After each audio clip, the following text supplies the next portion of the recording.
Уже подъезжая к смотровой площадке над озером Рица, замечая, что гостей в этом году значительно меньше. Если в прошлом году в это время невозможно было даже припарковать машину здесь, то сегодня из 5 припаркованных авто 3 местные. За то время, пока наша съемочная группа работала на площадке, а это примерно 2 часа, не было ни одного туристического автобуса. Но в этом году, к сожалению, у нас идет отставание на 27-28% от прошлогоднего.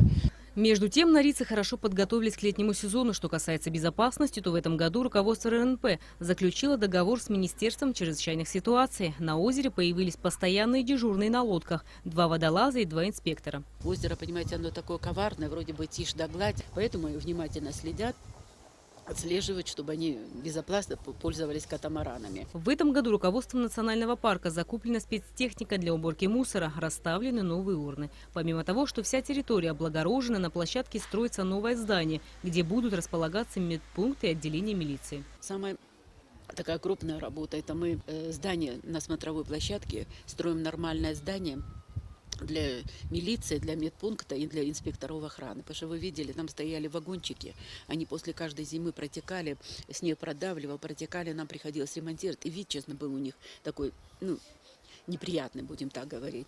На 24-м километре автодороги расчищена территория. Это сделано для тех, кто хочет отдохнуть на природе. Так называемые пикниковые места с навесами и мангалами. Впереди самый разгар лета и бархатный сезон, хотя повысить прошлогодние показатели уже вряд ли удастся. Но есть надежда, что количество туристов в августе и сентябре позволит, по крайней мере, приблизиться к результатам прошлого сезона.